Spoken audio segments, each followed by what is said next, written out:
Hi learners, this is Bamini from the Department of Computer Applications, the Standard Fireworks Rajaratnam College for Women, Sivakasi. Next, the learning objective of this video lesson is list and its characteristics, accessing elements in list, operations in list, finally with the illustration, that is the example. Next, first before getting to the list concept, I can able to explain about what is data structure. It organizes the data so that it can be accessed more efficiently. It frames the fundamentals of any programming languages. Python follows 4 different types of data structures.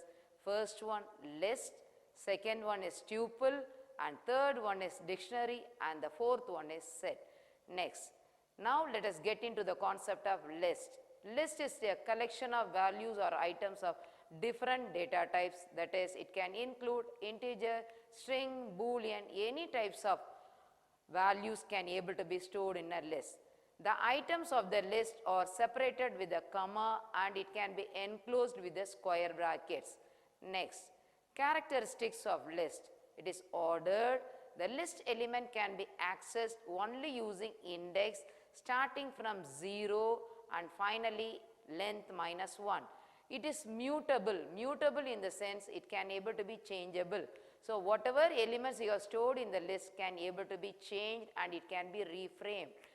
The items in the list are separated by comma and all can able to be enclosed within square brackets. For example, if I am going to hold 5 values, the 5 values will be separated by commas and it can able to be enclosed using square brackets. Next, how to access the list?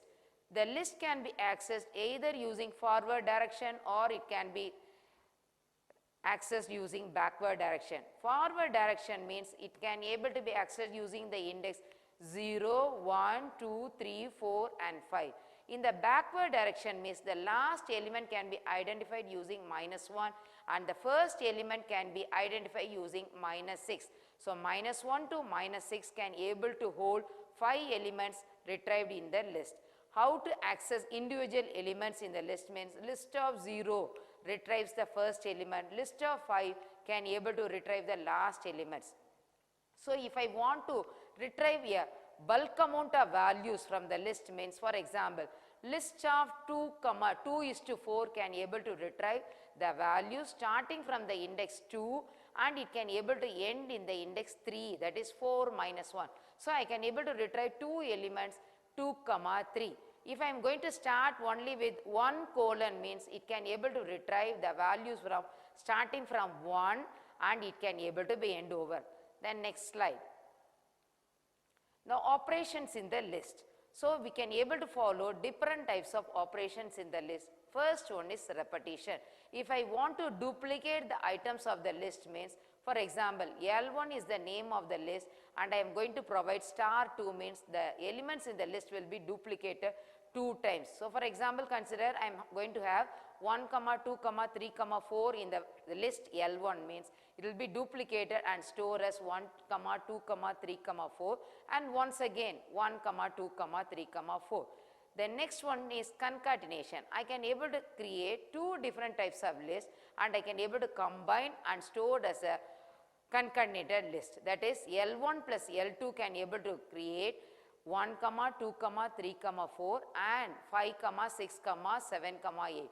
So L1 will be holding the values from 1 to 4 and L2 will be holding the values from 5 to 8. Finally, the concatenated list will be holding the values from 1 to 8. Membership means it will be checked for whether the particular item is available in the given list.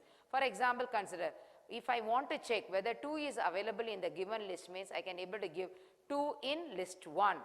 So if it is available means it will be returning the value true. If it is not being available means it will be returning the value false. That is the concept of membership. The next one is we can able to provide illustration. First one is n list. I have created a empty list, that is n list is going to be a empty square bracket. So I can able to include any number of items in the list using for loop and append operator. So for I in range of 5 means I can able to store 5 values in the list. N list dot append of I stores 0 to 4 in the n list. So if I am going to display the n list, means print of n list displays the value 0, 1, 2, 3, 4. Then if I want to modify the already existing list, n list of 4, it can able to modify the last element to -1. So now if I print the n list, means the value to be hold over is 0, 1, 2, 3 and the 4 will be modified as -1. If I want to display individual elements in the list, means one by one, means I have to create for loop. For I in n list, print of I means it can able to display the values line by line as 0, 1, 2, 3 and -1.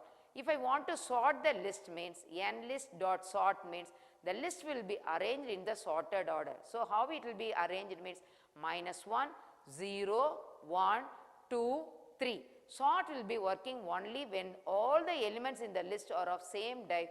If you are going to have multiple types of stored in the n list, means it cannot be able to be sort over. Next slide. So finally, to conclude, I have come across with list is going to be a collection of values of different data types. Characteristics, it is going to be ordered, mutable and all the elements in the list are being stored in the square bracket separated by commas. If I want to access any items in the list, either I can able to move over in the forward direction or I can able to go in the backward direction. Forward direction means it will be starting from the index 0, 1, 2, so and so. Backward direction means -1, -2, so on. Then finally operations in the list means I can able to retrieve what is the length of the list. So how many number of items are in the list, that count can able to be displayed using length operator, and membership can able to be set over using the in operator. Maximum and minimum value of the list can able to be identifying using max and min. Thank you for watching this.